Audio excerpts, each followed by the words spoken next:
Welcome to the technical classes. चलिए आज की हम लोग बात कर रहे हैं नेक्स्ट टॉपिक के बारे में, क्या कैपेसिटर स्प्लिट फेज मोटर। देखिए इससे पिछले क्लास में हम लोगों ने बात किया था का रेजिस्टेंस स्प्लिट फेज मोटर।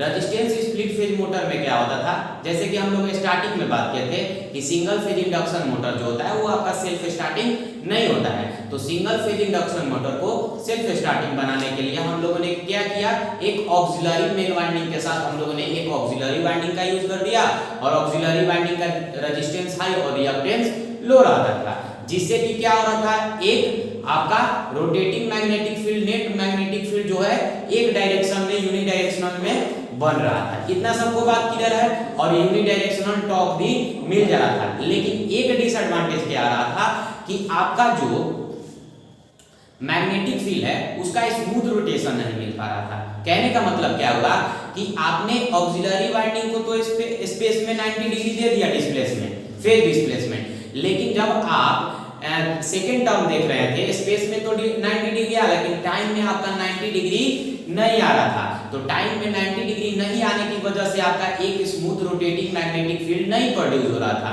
तो उसी डिसएडवांटेज को दूर करने के लिए अब नेक्स्ट जो हम लोग मोटर पढ़ने वाले हैं वो कौन सा होता है, कैपेसिटर स्प्लिट फेज मोटर, या इसी को बोलते हैं कैपेसिटर स्टार्ट मोटर। इसी को क्या बोलते हैं, कैपेसिटर स्टार्ट मोटर। देखो कैपेसिटर स्टार्ट मोटर में क्या होता है, देखो फिर से मेरा ऑक्सिलरी और मेन वाइंडिंग है, स्पेस में 90 डिग्री है। अब मैंने क्या किया कि एक ऑक्सिलरी, इस ऑक्सिलरी वाइंडिंग के सीरीज में मैंने एक कैपेसिटर और एक सेंट्रीफ्यूगल स्विच लगा दिया है। अब क्या होगा कि देखो ऑक्सिलरी वाइंडिंग हो गया, मेन वाइंडिंग। अब कैपेसिटर लगाने से क्या होगा कि जो तुम्हारा टाइम में डिस्प्लेसमेंट 90 डिग्री का नहीं मिल रहा था, कैपेसिटर लगाने की वजह से तुम्हारा 90 डिग्री का डिस्प्लेसमेंट मिल जाएगा। अब बताओ जब 90 डिग्री का तुमको डिस्प्लेसमेंट मिलेगा तो ऑब्वियस बात है कि स्पेस में भी 90 डिग्री का डिस्प्लेसमेंट और टाइम में भी 90 डिग्री का डिस्प्लेसमेंट, जब दोनों में 90 डिग्री का डिस्प्लेसमेंट मिल जाएगा तो आपका क्या होगा, एक स्मूथ रोटेटिंग मैग्नेटिक फील्ड, एक यूनिडायरेक्शनल टॉर्क मिल जाएगा, ठीक है, जो कि परफेक्ट रोटेटिंग मैग्नेटिक फील्ड हो जाएगा। अब जैसे ही तुमने अप्लाई किया तो उसी प्रकार से जैसे रेजिस्टेंस स्प्लिट फेज मोटर में होता था कि आपका मेन वाइंडिंग के चलते क्या हो रहा था, बैकवर्ड और बैकवर्ड रोटेटिंग मैग्नेटिक फील्ड और फॉरवर्ड रोटेटिंग मैग्नेटिक फील्ड। इसी प्रकार से इन दोनों वाइंडिंग के वजह से भी अपना एक फील्ड जनरेट करेंगे और एक नेट यूनिडायरेक्शनल में फील्ड आपका बनेगा, यानी एक यूनिडायरेक्शनल टॉर्क बनेगा, ठीक है। अब बताओ अगर मैं इसकी ये मैग्नेटिक सर्किट को इलेक्ट्रिकल सर्किट में बनाना चाहूं तो क्या करूंगा। तो देखो आप बोलिएगा कि सर मेन वाइंडिंग का रेजिस्टेंस और मेन वाइंडिंग का रिएक्टेंस, ठीक है, उसी प्रकार से ऑक्सिलरी वाइंडिंग का रेजिस्टेंस और ऑक्सिलरी वाइंडिंग का रिएक्टेंस और ऑक्सिलरी वाइंडिंग में कैपेसिटेंस है तो कैपेसिटेंस को भी ऐड मैंने कर दिया और दोनों एक दूसरे के पैरेलल है। देखो कॉमन सप्लाई से जब कोई भी दो चीजें, दो वाइंडिंग्स लगा होता है तो दोनों वाइंडिंग्स क्या होते हैं, पैरेलल में होते हैं। जब भी वोल्टेज दोनों में सेम तो दोनों का मतलब क्या, पैरेलल, और जब भी करंट सेम तो दोनों सीरीज, याद रखना, ठीक है। तो दोनों क्या हो गए, पैरेलल में हो गए, यानी दोनों के अक्रॉस जो वोल्टेज सप्लाई है वो V है, ठीक है, ये Rm है और ये Jxm है। उसी प्रकार से ये Ra है, ये Jxa है और ये -jXc है। अब मैं आपसे अगर पूछ दूं कि इसमें दो करंट फ्लो हो रहा है, एक तो मेन करंट फ्लो हो रहा है और एक ऑक्सिलरी करंट फ्लो हो रहा है। अगर मैं आपसे पूछ दूं तो ये मेन करंट है, इसका वैल्यू कितना होगा, तो आप बोलिए कि सर वोल्टेज अक्रॉस और टोटल इंपीडेंस, तो टोटल इंपीडेंस से कितना, Rm का स्क्वायर प्लस Xm का स्क्वायर, ठीक है। एंगल मैं आपसे पूछ दूं तो बोलिएगा कि सर वोल्टेज से करंट जो होता है वो लैग करता है, तो वोल्टेज से करंट लैग करता है तो माइनस tan इनवर्स कितना हो जाएगा, Xm by Rm, कितना, Xm by Rm। तो ये आपका हो गया मैग्नेटाइजिंग करंट का एक्सप्रेशन। उसी प्रकार ऑक्सिलरी करंट का एक्सप्रेशन पूछे तो आप बोलिएगा सर वोल्टेज और इसके क्रॉस का टोटल इंपीडेंस, तो Ra का स्क्वायर प्लस, देखो अब ये जो कैपेसिटेंस का वैल्यू होता है वो रिएक्टेंस के वैल्यू से क्या रखा जाता है, हाई रखा जाता है, ताकि एक स्मूथ और 90 डिग्री का टाइम में डिस्प्लेसमेंट मिल जाए। तो देखो Xc - Xa क्यों ऐसा होगा? क्योंकि कैपेसिटिव रिएक्टेंस का वैल्यू जो है हाई है as compare to inductive reactance. ठीक है, अब मैं एंगल पूछूं तो आप बोलिएगा सर ये XC लगाने से जो IA है इस वोल्टेज से लीड कर जाएगा, क्योंकि कैपेसिटिव नेचर में जब भी जाता है करंट तो वो वोल्टेज से लीड कर जाता है। तो ये लिखिएगा आप लीडिंग में प्लस और tan इनवर्स कितना XC माइनस 1 से बटा में RA, XC माइनस 1 से बटा में RA, ये आपका एंगल हो जाएगा। फेजर डायग्राम समझ में आया कैसे? जैसे कहने का मतलब बात करूं, अगर फेजर डायग्राम की बात करूं तो बोलिएगा कि दोनों वाइंडिंग में सर करंट वोल्टेज सेम है, तो वोल्टेज सेम है तो वोल्टेज को रेफरेंस ले लिए। अब देखिए मेन वाइंडिंग में करंट कितना फ्लो हो रहा है, IM करंट फ्लो हो रहा है जो कि कुछ एंगल से लैग करेगा, जो कि होगा phi m से क्या कर गया, लैग कर गया। अब ऑक्सिलरी वाइंडिंग में आपने कैपेसिटिव लगा दिया नेचर, यानी कैपेसिटेंस लगा दिया, तो ये करंट जो होगा वोल्टेज से लीड कर जाएगा और कुछ एंगल से लीड कर जाएगा। कितना से लीड कर जाएगा? तो बोलिए कि सर मान लीजिए phi एंगल से लीड कर गया। ये क्या है? ऑक्सिलरी वाइंडिंग का क्या है? करंट या का ये एमएमएफ है, ठीक है, और ये मेन वाइंडिंग का है, ठीक है। तो यही मैंने यहाँ पर बताया है, जो ये tan इनवर्स आपने लिखा है, tan इनवर्स XC माइनस 1 से बाई RA, ये वही दिखा रहा है कि आपका यहाँ पर प्लस है, वह यही दिखा रहा है कि आपका वोल्टेज से जो ऑक्सिलरी वाइंडिंग का करंट है वो लीड कर रहा है, ठीक है। अब देखो मैं आगे इसकी और बात करता हूँ, इसी में मैं बात करता हूँ क्या मैं कि अब मैं आपसे अगर पूछ दूं कि हमारा क्या मोटिव है कि मेरा एक यूनिडायरेक्शनल 90 डिग्री का फेज डिस्प्लेसमेंट मिलना चाहिए, तो मिलेगा कब? कि जब हम एक पार्टिकुलर वैल्यू दूंगा XC का, एक ऐसा वैल्यू लगाऊंगा जो कि आपका टाइम में कितना डिग्री का 90 डिग्री का डिस्प्लेसमेंट करते हैं, तो कितना होगा उस XC का वैल्यू? तो आप बोलिएगा कि सर ऑक्सिलरी वाइंडिंग और मेन वाइंडिंग में कितना डिग्री का डिस्प्लेसमेंट होना चाहिए? 90 डिग्री का। तब 90 डिग्री का होगा टाइम में डिस्प्लेसमेंट, और आपने स्पेस में डिस्प्लेसमेंट दे दिया है, और टाइम में भी चाहिए हमको 90 डिग्री, लेकिन यहाँ पर 90 डिग्री तो है नहीं, तो क्या करेंगे? तो आपका कंडीशन क्या है कि phi a plus phi m जो एंगल हो वो मस्ट भी कितना होना चाहिए? 90 डिग्री होना चाहिए। तो बताओ phi a का वैल्यू कितना है एंगल का? तो आप बोलेंगे sir tan inverse XC minus 1 से बटा में RA है, ठीक है। यहाँ पर विजुअल है नहीं है? है, चलो tan inverse plus phi m का कितना है?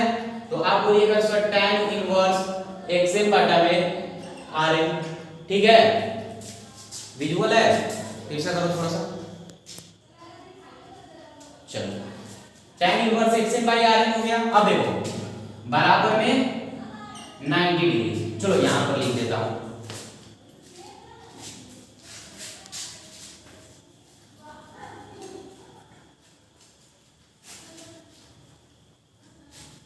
चलो देखो अब मैं दोनों में क्या कर रहा हूं, tan से मल्टीप्लाई कर देता हूं दोनों साइड। क्या कर रहा हूं मैं?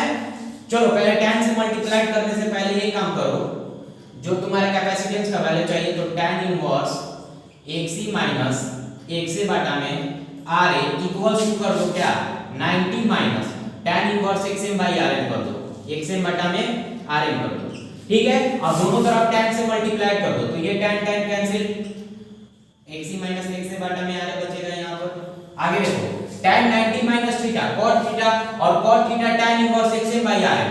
जब भी cot tan inverse XM by RN आएगा तो cot tan मिलकर 1 बन जाएगा, और इनवर्स के चलते RN ऊपर चल जाएगा, XM नीचे चल जाएगा, ठीक है। तो RN ऊपर और XM नीचे। तो यहां से आपसे पूछ देगा कोई कि कैपेसिटिव रिएक्टेंस का वैल्यू कितना होगा, तो आप बोलिएगा sir RA multiplied with RN बटा में XM, और ये माइनस में है तो उधर जाकर प्लस में 1 से, यानी इतना वैल्यू का आप, यानी यहां से XC का अगर वैल्यू फाइंड आउट कर लेंगे तो XC बराबर क्या होता है 1/2 पाई FC होता है। तो यहां से अगर आपको कैपेसिटिव रिएक्टेंस का वैल्यू पता चल जाए तो यहां से आप कैपेसिटेंस निकाल लेंगे, और उसके हिसाब से आप उतना हिसाब से आप कैपेसिटेंस का वैल्यू लगा देंगे, तो क्या होगा कि आपका 90 डिग्री का फेज डिस्प्लेसमेंट टाइम में मिल जाएगा। यानी यहां से कैपेसिटेंस का वैल्यू जितना रिक्वायरमेंट होगा वहां पर लगा दीजिएगा, तो आपका टाइम में भी 90 डिग्री का डिस्प्लेसमेंट मिल जाएगा, और उसकी वजह से एक स्मूथ रोटेशन मैग्नेटिक फील्ड का मिल जाएगा। समझ में आया सबको बात? चलो अब इसके बाद देखते हैं इसके टॉर्क स्लिप कैरेक्टरिस्टिक्स के बारे में। देखो resistance split phase induction motor में भी सेम था, लेकिन यहाँ पर बस एक कैपेसिटेंस लग गया है, वहां पर कैपेसिटेंस नहीं था। अब देखो मेन ग्राफ तो ये था मेरा, अगर मैं सिंगल फेज स्टार्टिंग में बात करूं जो यहाँ पर नेट टॉर्क 0 हो जाता तो फर्स्ट क्वाड्रेंट और थर्ड क्वाड्रेंट इक्वल होता, यहाँ पर मुझे थर्ड क्वाड्रेंट की जरूरत नहीं है। तो इनिशियल जो ग्राफ था यही था जो केवल मेन वाइंडिंग के चलते बनता था, टॉर्क स्लिप कैरेक्टरिस्टिक्स ये वाला, ये जो था केवल मेन वाइंडिंग के चलते था। ये वाला जो ग्राफ फॉलो होता था वो केवल किसकी वजह से? मेन वाइंडिंग की वजह से। ठीक है, ये केवल किसकी वजह से? विजुअल है ना, मेन वाइंडिंग की वजह से हो रहा था। अब देखो कैपेसिटर लगाने के बाद इनिशियल यानी स्टार्टिंग कंडीशन में आपका टॉर्क क्या हो गया? हाई हो गया। अब टॉर्क हाई हुआ तो इसका ग्राफ कुछ इस प्रकार से फॉलो होना चाहिए था, इस प्रकार से। देखो जब तुमने कैपेसिटर इसमें इसके साथ जोड़ा तो इसका जो ग्राफ होगा कुछ इस प्रकार से फॉलो करता, लेकिन क्या हुआ मैंने बताया भी था कि जैसे ये रोटर ns का सिंक्रोनस स्पीड का 80% तक जाता है तो ये सेंट्रीफ्यूगल स्विच ओपन हो जाता है। जैसे ही सेंट्रीफ्यूगल स्विच ओपन होगा तो ऑक्सिलरी और कैपेसिटेंस डिस्कनेक्ट हो जाएगा। अब डिस्कनेक्ट होगा तो देखो यहाँ पर एक जैसे ही आएगा और फिर एक बाइक यहाँ पर सेंट्रीफ्यूगल स्विच काम करेगा, ये सेंट्रीफ्यूगल स्विच ओपन होगा, यहाँ पर ये ओपन होगा तो ये डिस्कनेक्ट हो जाएगा। इसका मतलब क्या होगा कि आपका रोटर का रोटेशन जो होने वाला है अब 80% के बाद जैसे ही स्पीड पहुंचेगा ये स्पीड पहुंचेगा तो मेन वाइंडिंग की वजह से होगा। मेन वाइंडिंग की वजह से होगा तो यहाँ पर एक जर्क प्रोड्यूस होगा, यानी स्पीडली से क्या होगा कि मोटर फिर से अपना मेन वाइंडिंग के वजह से रोटर का स्पीड मिलेगा, तो ये पहले वाला ग्राफ को फॉलो करेगा और कुछ इस प्रकार से डाउन हो जाएगा। ठीक है, समझ में आया सबको बात? ये वाला कैपेसिटर, ये capacitor split phase motor start, capacitor split phase motor समझ में आया सबको? इसी को बोलते हैं कैपेसिटर स्टार्ट मोटर। ठीक है, तो आगे हम लोग बात करने वाले हैं किस कौन से मोटर के बारे में? कैपेसिटर रन मोटर के बारे में। तो चलिए तो देखते हैं आप कैपेसिटर रन मोटर के बारे में। अब कैपेसिटर स्टार्ट मोटर में क्या हो रहा था कि जैसे ही हमारा रोटर रोटेट करने लग रहा था, स्टार्टिंग टॉर्क प्रोवाइड हो जा रहा था, तो 80% स्पीड पहुंचने के साथ ही क्या हो रहा था, सेंट्रीफ्यूगल यहाँ पर स्विच था वो ओपन हो जा रहा था और ये डिस्कनेक्ट हो जा रहा था। लेकिन अब हम लोग क्या चाहते हैं कि मेरा जो ये कैपेसिटर है वो हमेशा कनेक्टेड रहे, तो मैंने क्या किया है यहाँ पर सेंट्रीफ्यूगल स्विच को हटाकर परमानेंटली इसको ज्वाइन कर दिया है। इसका मतलब क्या हुआ, ये स्टार्टिंग के साथ रनिंग कंडीशन में भी क्या होगा, ये रनिंग कंडीशन में भी काम करेगा। कहने का मतलब इनिशियल कंडीशन में भी टॉर्क प्रोड्यूस हो जाएगा और पॉइंट 8 पर पहुंचेगा तब पर भी ये ओपन नहीं होगा क्योंकि इसमें किसी प्रकार का स्विच है ही नहीं। अब देखो इसका फायदा क्या होगा, ध्यान से देखो, इसका ये फायदा होगा कि जो तुम्हारा यहाँ पर जर्क प्रोड्यूस हो रहा था वो जर्क अब नहीं होगा। यानी कहने का मतलब क्या, स्टार्टिंग में टॉर्क तो हाई मिलेगा भी और ये पहले वाला ही अपना ग्राफ फॉलो करेगा, यानी ये वाला जो ग्राफ होगा वो मेन प्लस ऑक्सिलरी। लेकिन उस कंडीशन में क्या था कि जैसे ही यहाँ पर हटता था तो एक जर्क प्रोड्यूस हो रहा था। एकदम मतलब जर्क कहने का मतलब एक बाइक से मोटर किसी और स्पीड से चल रहा है फिर किसी और स्पीड को पकड़ लेगा, तो वो बोल रहा है ना। तो वहां पर क्या होगा, टॉर्क का भी यहाँ पर देखो टॉर्क लो आता, ठीक है, लेकिन जैसे ही आपका ऑक्सिलरी वाइंडिंग हटा तो एक बाइक जो है आपका टॉर्क क्या होगा, हाई हुआ। एक बाइक टॉर्क क्या हो रहा था, हाई हो रहा था जैसे ही सेंट्रीफ्यूगल स्विच। लेकिन इसमें क्या होगा कि आपका टॉर्क जो है एक लिनियरली या फिर डिक्रीजिंग ऑर्डर में क्या होगा, धीरे धीरे प्रोड्यूस होगा या जो भी होगा, ठीक है। लेकिन इसमें किसी भी प्रकार का जर्क नहीं आएगा। समझ में आया सबको? और बाकी सब वैसे ही प्रोसेस है, कैसे काम करेगा, वर्क करेगा, ठीक है। तो कैपेसिटर रन मोटर का फिर से अगर इलेक्ट्रिकल सर्किट की बात करें तो सेम वैसे ही बनेगा, उसी प्रकार से करंट उसी प्रकार से सब चीज वैसे ही होगा, ठीक है। तो कुछ ज्यादा हार्ड नहीं है। चलिए और एक टॉपिक है बचा हुआ है, उसको भी डिस्कस करेंगे। चलिए तो देखिए अब नेक्स्ट हमारा कौन सा मोटर है, शेडेड पोल मोटर है। इसका नाम क्या है, शेडेड पोल या शेडेड पोल स्टार्ट मोटर है। Shaded pole motor, shaded pole starting motor कर लीजिए या शेडेड पोल मोटर कर लीजिए, बात दोनों सेम ही है। चलिए देखिएगा अभी तक हम लोगों ने बात किया था क्या, capacitor start motor, capacitor run motor और रेजिस्टेंस स्प्लिट फेज मोटर। इन तीनों का हम लोगों ने यूज किया क्या, कि कैसे भी हम लोग क्या करें, सिंगल फेज इंडक्शन मोटर को सेल्फ स्टार्टिंग बना दे। ठीक है, ये सभी तीनों मोटर का हम लोगों ने बात किया। ठीक है, स्टार्ट करने के लिए हम लोग क्या यूज कर रहे थे, ऑक्सिलरी वाइंडिंग। कहने का मतलब क्या हुआ कि जब स्टार्टिंग में केवल मेन वाइंडिंग था, तो मेन वाइंडिंग के चलते केवल एक मेन फ्लक्स जनरेट होता, वहीं फ्लक्स जो होता है दो पार्ट्स में डिवाइड हो जाता, यानी एक ही फ्लक्स था।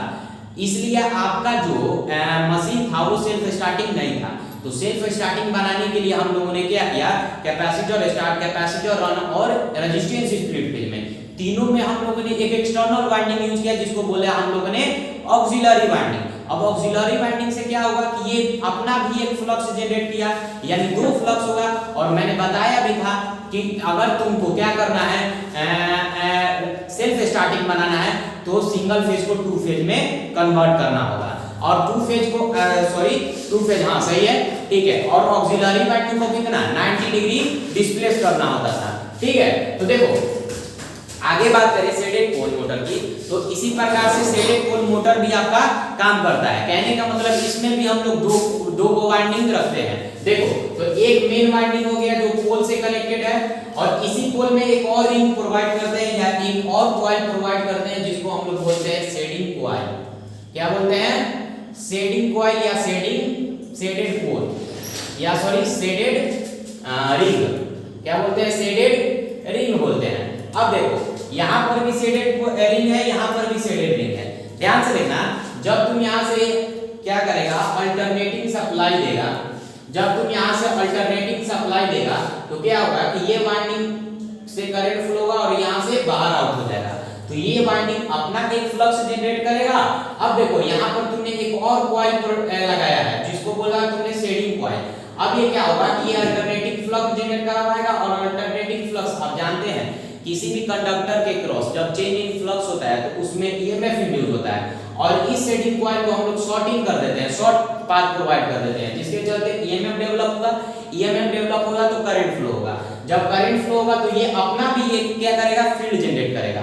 और यही काम होता था ऑक्सिलरी वाइंडिंग का, कि यह एक और फील्ड जनरेट करे, जिसके चलते एक रोटेटिंग मैग्नेटिक फील्ड जनरेट हो सके। तो क्या होगा कि ये भी अपना एक फील्ड जनरेट किया, ये भी अपना फील्ड जनरेट किया। ठीक है, अब दोनों फील्ड अपना अपना क्या करेगा, दोनों जनरेट किया। अब फील्ड जनरेट करने के बाद क्या होगा कि ये अपना फील्ड, ये अपना फील्ड, दोनों फील्ड एक दूसरे से इंटरेक्ट करेंगे और एक टॉर्क डेवलप कर देंगे। ठीक है, और टॉर्क कैसा होगा, तो अनशेडेड पोर्शन से शेडेड पोर्शन तक होगा, क्योंकि टॉर्क हमेशा जो होता है वो लीडिंग पोल से लैगिंग पोल टिप तक होता है। ठीक है, याद रखना, ये बहुत इंपॉर्टेंट है। हमेशा जेईई का एग्जाम में आपका पूछता है, क्या पूछता है कि शेडेड पोल मोटर में आपका जो टॉर्क प्रोड्यूस होता है वो कहां से कहां होता है, तो अनशेडेड पोर्शन से शेडेड पोर्शन की तरफ होता है। ठीक है, सबको समझ में आया। तो देखो, शेडेड पोल मोटर यही है और ज्यादा कुछ नहीं है। ठीक है, देखो, ठीक है, तो इतना समझ में आया। अब चलिए इसके फेजर डायग्राम्स के बारे में हम लोग बात करते हैं। तो देखो, जैसे ही तुम सप्लाई दोगे तो एक फ्लक्स जनरेट होगा, जो कि मेन फ्लक्स होगा। ठीक है, अब मेन फ्लक्स की वजह से, चेंजिंग फ्लक्स की वजह से शेडिंग कॉइल में क्या होगा, ईएमएफ डेवलप होगा। और ईएमएफ क्या होता है, हमेशा फ्लक्स से 90 डिग्री से लैग करता है।